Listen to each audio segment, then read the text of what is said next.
think it's important for companies to be empathetic and not just hard-nosed. We were forced to get more creative, but at the same time, a little lazy kicked in. Dude, I mean, how many interviews did we see on Zoom? Oh, my gosh. Where people would be in a business suit and tie, they stand up and they're in their boxer briefs. And I'm like, you have to remember there's a human side to it. it's not just having to acclimate to coming back to the office. It's having to figure out how to interact with other people. I work with a lot of, young adults. A lot of those people were in college and their first jobs were all virtual. They had never been in the office ever. Companies have to deal with those people. Yeah. That's stressful. So that's where the training really is effective, because it not only trains the workers, it trains the staff. With interactive activities. Yeah. Yes. It trains also the employers. Yeah. We are able to get that out there because I think it's going to make a difference. I do too. Hey there, welcome to the Mental Perk Podcast. I'm Karla Hutcherson, licensed professional counselor. And I'm Brandi, entrepreneur, author, and community leader.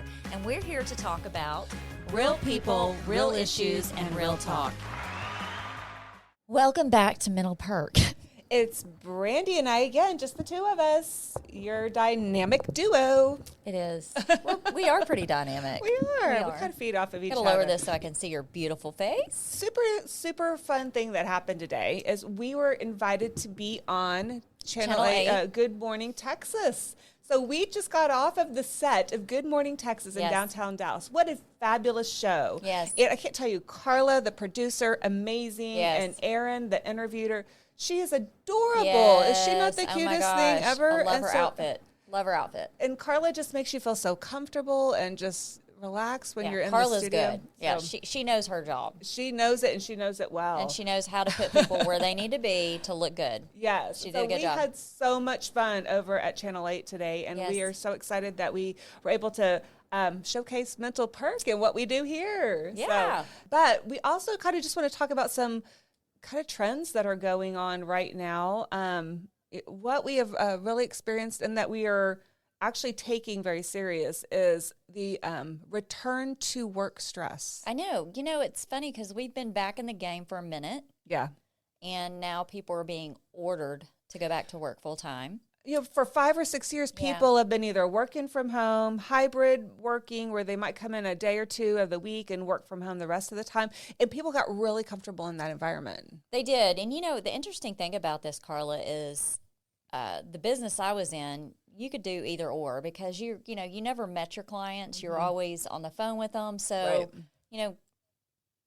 theoretically, I could have had my staff work from home all the time, but the control freak in me made them come in. I made them come in. She's a control freak. I am a control freak. It's okay. But people that work from home, it takes discipline. I mean, it is a lot of discipline. And you can get really off track really quick if you're not.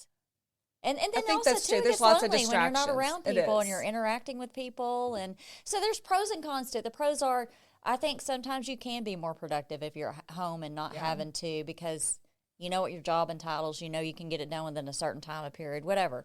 But I think you need to be back in the social setting. Plus, as an owner of a company, I wanted to make sure my team was working. Yeah.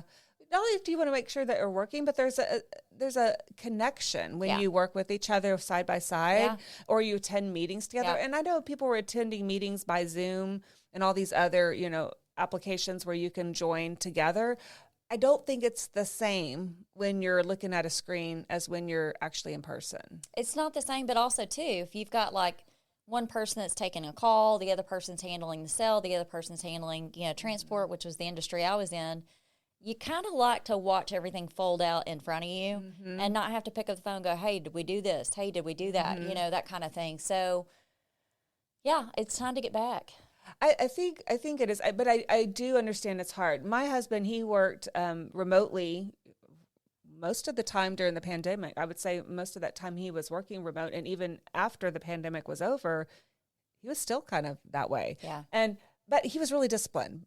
The other thing was he was in meetings one after the other every single. So you kind of lost track of the day. Yeah. He never got distracted. Yeah. Like he never walked away from his desk because he was just in meetings. But I don't know that's not every job. Absolutely that's not true every job. And I think in situations like that, people were really productive. Yeah. You know, they weren't going to the coffee machine and doing all this. They were just kind of following through and, one after the other meeting. So I feel like it's not it's not a terrible idea. And I understand people that really got connected to working like that. And even during the pandemic, they made moves to other places because their office might be based here in Dallas, but they were like, hey, I can move to out by the lake, or I can move here. I can move to a more remote area. We were forced to get more creative, but at the same time, a little lazy kicked in too. Yeah, it did. I mean, how many interviews did we see on Zoom? Oh my gosh. Where people would be in a business suit and tie, they stand up and they're in their boxer briefs. And I'm like, I mean, it happened. It was a real thing. It did. It was funny, but yeah. But I was thinking about these people who like set up their lives somewhere else thinking that this was going to be a thing. The norm. And now they're being called back to work and they have to relocate or they lose their job. I mean, it's a pretty big deal. It is what it is, though. I mean, you got to get in there. I mean, you didn't start out at home. Right. You're not going to finish at home, so get back to work. Yeah. It's hard. And I think, I feel like that we have to really be empathetic to the situation people are in because it is a change. When you've been doing it for 5 years. Yeah. Childcare changes. School. And it's not just the person being affected. It's the whole family. So like you just said, I just said childcare. I'm like, it's huge. You're easily available for your kids. Food, homework, all that good stuff. And maybe you design your work day around taking your kids to school or picking them up, right? And so now you're like, what am I going to do? Not anymore. Yeah. And so I feel like there's been a lot of, from what I've seen in the news, just the stress that's going along with this order back to work. And I think some companies are really doing a good job of, okay, let's start with 1 or 2 days on, back. 2 days off. Yes. Yeah. And I even think that's a good structure. I don't think it's a bad structure. I don't at all. And even before the pandemic, I think some companies were going to things like that, or they were going to 4-day work weeks, things like that, to give people a little more life balance. Mm-hmm. So I feel like, those things are good for employers and companies to think about, especially as you're looking at, how this is going to affect people. I think it's important for companies to be empathetic and not just hard-nosed. And I know you as a company owner, you're trying to see the bottom line of the company. That is the survival, not only for yourself, but you're the survival for your workers. Yeah. Right. And so you're looking at the big picture and the bottom line. Yeah. And I think that's why you can kind of go through of saying, well, it is what it is, and we got to do it, because you're trying to think of what's best for the company because it keeps people's lifelines. Yeah. Right? I was fortunate. I had an amazing staff. I mean, my staff was awesome. And so I think that made things better. But I was kind of one of those too, though, that even before the pandemic hit, if we needed to work from home, we could. Mm-hmm. So, I wasn't like in the banking industry. If somebody had an issue, you had to be a teller, you had to be there all the time, whatever. But at the same time, I think, from a business perspective, from an owner's perspective, you like to see that you're getting your full money's worth out of each employee. Today's episode is sponsored by Hudson Financial Group. At Hudson Financial Group, their goal is to make sure your life is fully covered. Do you truly understand your current insurance coverages? Are you protected for the things you need and not paying for the things you don't? Come by and let them help maximize and understand your coverage. With access to multiple carriers, they'll find the best protection at your best price for you. Whether it's home, auto, farm, and ranch commercial coverages, bonds, life insurance, or financial planning, Hudson Financial Group is your one-stop shop for insurance and retirement needs. Stop by today. Yeah, and my sister is a business owner, and she's had employees for many, many years, as well as my parents. But she's taught me a couple of things because I get a limited perspective. I think, why are you being so hard on this or that? But she's like, if my business fails, these people don't get paid. Yeah, that's me. That's me. I can't pay your bills. I push my people to do their best and to show up because when they do those things, we're more successful, which means they're going to continue to have that income. So, I try to see things from that perspective. But the therapist in me also wants to say, but that's also a big adjustment. And you got more gas price. I mean, it figures in. So you think about people staying at home, your grocery bills will probably be higher because you're eating home more. But then if you're out more, you're eating out more. So, but you're saving gas money. So it's like the yin and yang. It's kind of so it's a hard balance. Well, we kind of. As we were watching the news, and I think what really highlighted this to me is when the government jobs, the DOGE came in, and they really made just tons of cuts. Hardline, yep. Yeah, hardline. And they didn't factor in performance. They didn't really, I think they thought they might be doing that, but I think they went along just some hard lines. Like anyone who's been here less than a year, you're cut. Anyone who's been, whatever, I don't know exactly. If you can't make it into the office, 3 days a week, you're cut. Sometimes or 5 days a week. Fresh talent's the best talent, yes. Right? Well, some, I would say from personal experience, just, being recruited in from a job that you were doing really well at, and you just got recruited in to help clean up a mess or something, and then you got cut. And then bam, you're gone. You're cut, yeah. So it's just, those things happen so quickly. And I think that, while the idea of really working the budget and the government was important to a lot of people, right? I think as taxpayers, it's important to everybody. You have to remember there's a human side to it. There is. And, I think also, too, which let's go into, talk about, we've created a curriculum that we're going to be promoting online. Yes. That companies can take the course online for their employees. But the cool thing about it is it actually walks them through, because it's not just having to acclimate to coming back to the office. It's having to figure out how to interact with other people. That's hard. And I see it's not just even in the workplace. Everywhere you go, it's so different of how people interact with each other after being out for 5 years. I mean, you go in, just service is different in a restaurant or in a store. You see, or people driving, it's different. It is. Everything is different because people forgot how to relate to each other and really connect. Yeah. So when we saw all this going on with the news and with the government and all those things that went on, what we thought was we need to handle this. This is a big mental health crisis. It is. I mean, people are actually, their anxiety levels have gone up so much regarding this because their whole world is kind of turned upside down. So we wanted to kind of create a training. Another thing that I was pointing out, and I'm going to get back to that point, but I work with a lot of, young adults, 20s and early 30s. A lot of those people were in college and their first jobs were all virtual. They had never been in the office ever. I didn't think about that too. That has got to be They hot don't mess even for them. know what the office is like, right? And so now they're being told they have to come into the office. They're meeting people face to face that they've been chatting with online for years. Yeah. Yeah. I didn't think about that. Maybe actually. they've not even met their boss in person ever. Yeah. That's stressful. It is stressful. And so I'm stressed out thinking about it. That's where this training was so important, because we felt like we need to handle this mental health crisis, because I could see you're going to see some trends. You're going to see some trends. I think you're going to see trends in anxiety and trends in people getting help for that, which I hope they do. But also you're going to see trends in the way companies have to deal with those people. Yeah. So that's where the training really is effective, because it not only trains the workers, it trains the staff. With interactive activities. Yes. It trains also the employers. Yeah. So we have a whole section on training HR employers. department, we got you. Employees, we got you. So we just did all the recordings for this. We just did all the narrative. A lot of talking. Hours and hours of talking. Hours of talking. But it's broken into really simple segments with really interactive but simple activities. Yeah, you don't have to overthink it. It's actually fun. It is fun. It is fun. So we're hoping that we are able to get that out there, because I think it's going to make a difference. I do too. Yeah. That's our goal. Our goal is to make a difference, make it easier for the employer and the employee. Yeah. There's a lot of just learning how to communicate again. There is. Learning how to listen again. Learning to have empathy for others, which is something we definitely have lost. Yeah, we have.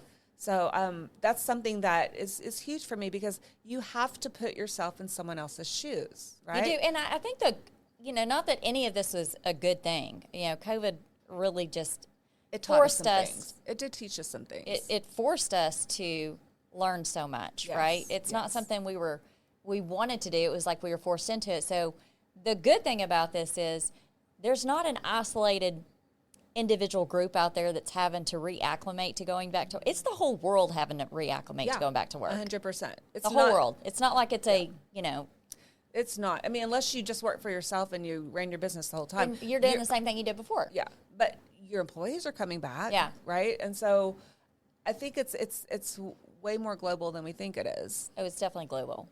And you think about it. You don't use it, you lose it. Mm-hmm. That mentality. I really think that's true with going back and interacting with people. Yeah, and gaining back your professional social skills, right? I think, when you're able to sit behind a closed door where people don't see you, they just hear your voice. Yeah. You don't have to be as professional. Right. You're professionally audibly. Yes. But you're not physically. And so, you're having to do both back now. Now you got to present yourself as a You got to professional. present yourself. Show up and present. Yeah, got to put some pants on. Got to put some pants on, please. I mean, think about all the people that didn't have their pants on all during the COVID. It's actually really funny, but at the same time. And then all the, the kids that would run in on interviews. Oh, all the time. Or the dogs barking. The dogs barking. No. Or the door slamming. Yes. Yeah. Or the So phone. much. Something's going on. People just got accustomed to those kind of, yeah. Disturbances. Yeah. And now you're going to get back to the office and there's no room for that. You did get to see some things you probably wouldn't have known about your coworker. But it's time to get back to the office, right? Yeah. And so this course is what we wanted to tell y'all about. We are probably going to be dropping in the next probably month. And it'll be something easy you can register for, go online and take it. You can take it as an individual. You can take it as a group.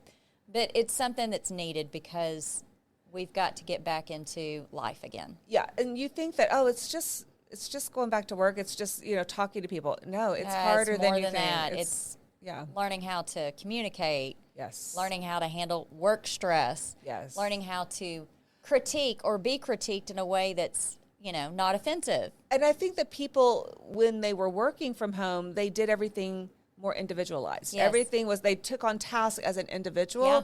Now, when you go back to the office, you have to actually incorporate other people's ideas. You have to actually engage with them to get problem solved rather than figuring it out on your own. And that's where our group activities come in, Yes. to where they can actually go through and role play those different things and figure out what works best and understand each other, right? Yeah.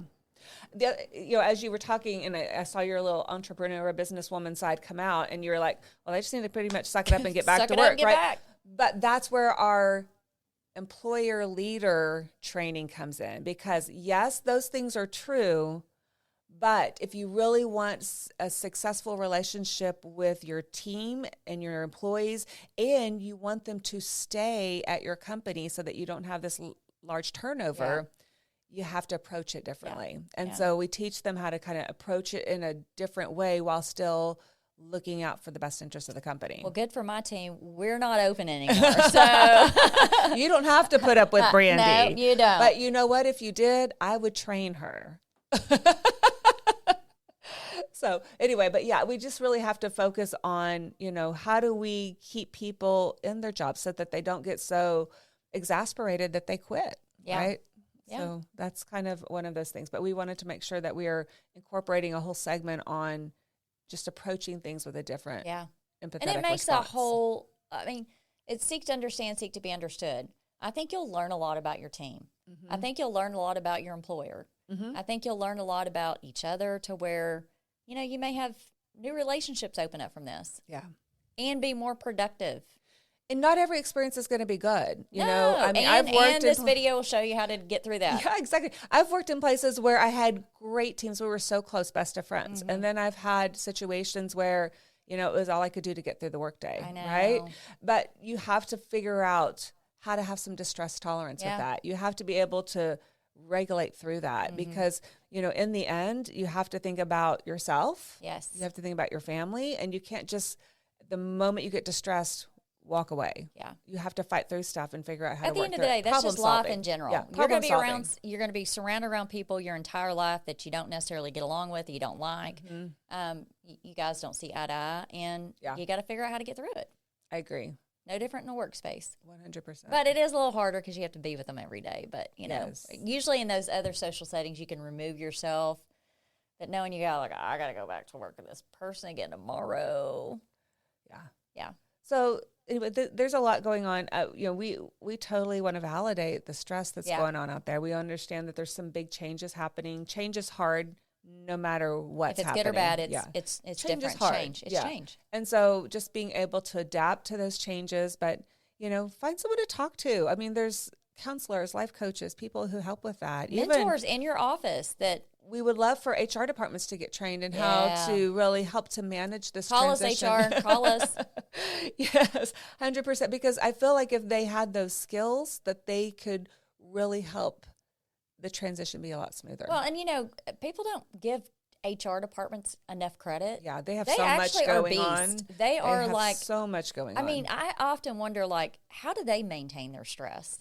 Because they're dealing with a lot of. Usually, HR is not for good things. Yeah, right. They're trying to deal with the problems, right? They're problem solvers, but right? they also get to promote people. They do. Get to offer new people jobs who are excited. They do, but that's like calling a company and saying, "Hey, I need to talk to the manager," and instantly they think it's going to be this person. And when they get that one phone call, it's like, "Hey, I just want you to know that your teammate did an awesome job." Yes, that's minimal. Those guys get right. Yeah, true. So the HR departments have to deal with a lot. Yeah, and 100%. We are very thankful for you guys in HR. Sure. And we want to support, and we offer that to companies. Yeah. One of the things that we do is we customize our trainings to your company. Like, we don't just have like one template. So make it boring. Whatever problems the company is having, you come to us. We talk to you about what you're wanting to really accomplish, and we design it to that. Yep. So I think that's a neat part of what Mental Perk does is we really make it about your specific company. Yeah, and I think that's another thing, too. We're so much more than a podcast. Yes. It's all things mental health. Yes. And, mental health affects every walk of life and everything you do. It does. I mean, driving down the road, you could have a breakdown. Anyone I talk to and they think, I don't have mental health issues, and I'll start asking questions. Right. What's in their family? They're somewhere, or a friend, or it's still connected in their life in some way, right? Or it's as minor as, because when they say mental health, they think it's like this catastrophic, big ordeal that caused. They see what they see on TV. But they don't realize, are you stressed driving to work in traffic every day? That's mental health. That's mental health. Like, are you grumpy when you get up in the morning? Mental health. Did you wake up happy? It's mental health. I mean. Right. How did you work through that problem and maintain your cool? Mental health. Yeah. So it affects everything. It doesn't have to be chronic diagnosis of some sort or something that's very symptomatic. It can be very small symptoms. It can be the little things.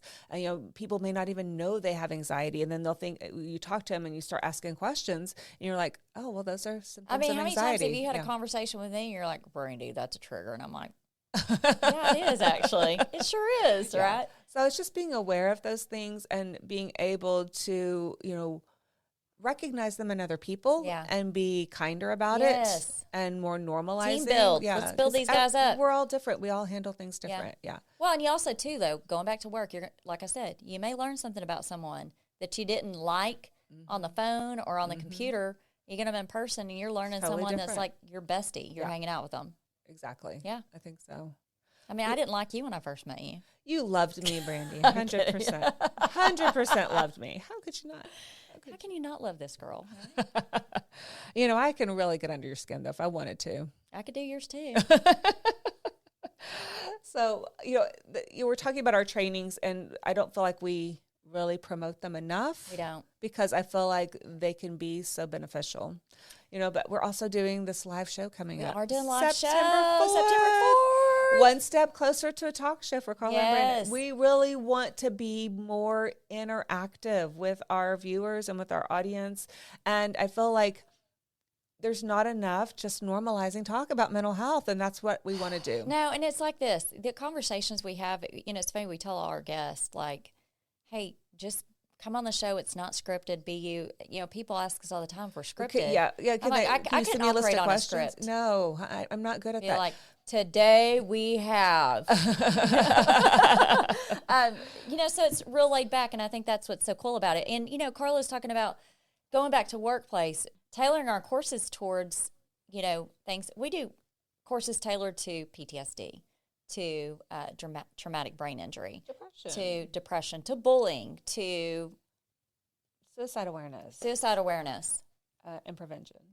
All of those things, but it's or if it's just something that's going on, if you have a lot of gossip going on in your workplace and you want to minimize that, or you have people who are the stress of certain jobs. There's certain jobs out there that just are high stress, and people are switching jobs a lot because of that, right? They don't last even through the year. Yeah. Right? Because of the high stress and demands of that particular position. So those are things we can also help tailor to, to really help people learn how to manage that a little better, learn how to talk about it a little better, learn how to ask for help. Learn not to take it so personal. Yes, I can't tell you how many times I'd tell my team, look, these people are this way because they're that way. Yes. Don't let them bleed out to you because, you know, it does. It can ruin your day when someone's talking to you in a way that's negative, right? Yeah. But we teach you how to process that. Yeah. How to not let it get under your skin. Yeah, and the other thing we are doing, we are working on our professional speaker roles as well. So in addition to doing a training, but we just come in and do talks with people and really help people focus more on mental health and give them some, maybe you don't want a whole course, but maybe you just want to, or you're having a special event and you want to have someone come and just talk about mental health and dealing with it, normalizing it. Let's normalize it. Yeah, let's laugh a little bit. Yes. There's a lot of tears that are associated with mental health, but there's a lot of laughter. Joy. Learning to laugh at yourself is one of the healthiest things you can do. And that's really mental is. health. Yes. 100%. Right? It's like, I wish people understood that it's not just all the bad things. No, not at all. And so that's what we want to highlight is, I can deal with this problem. And this is really weird, or I have this really weird thing that I do, but isn't that funny? So, just being able to find light in a dark situation. So with that, keep a lookout on our website, mentalperk.org, for that course that you can sign up for. If you guys want to hire us to come speak on any subject, any topic, again, we can tailor it towards your needs. Yes. But we want to be out there. We want to be walking you through your journey each day and helping you navigate anything that you may be dealing with mental health-wise. Our mission here is more effective when we are interacting one-on-one with you guys. It really helps us to get to know people, in we're different social walks bugs. of life. We like to be out there helping people. We're going to make friends with anybody. Yeah. Yeah. We I can talk to a wall. She has. I have seen it. I have. But it's part of what makes Mental Perk special, I think, is making those connections. And we love to make those connections. So that's really important to us. Big stuff coming up. We have more events coming up, too, that we'll be telling you guys more about, where we are going to be in the trenches with you doing some things. It's going to be super fun. Yes. So as always, reach out to us on our website. Send us your questions. Anything that you would love to see us cover on our podcast. We would love to hear just some different ideas. Please. Or if you have a great story, reach out, tell us. Yes. We'll contact you, walk you through it, and see if it's a good fit for you to come on our show. We would love to have you. Yes, we would. All right. As always, we want you to remember, you're worthy. We're in this together. If you or anyone you know is struggling with mental health issues, please reach out to talk to someone you trust. Get connected to a mental health professional who can help you find ways to cope and ultimately feel better. If you are having suicidal or self-harm thoughts or thoughts of hurting another person, please go to the nearest ER, call 911, or contact the National Suicide Hotline at 988. Thank you for tuning in to Mental Perk. We hope our talk today highlighted real people working through real issues based on mental health. Our goal at Mental Perk is to make sure every one of you knows you're worthy. We're in this together.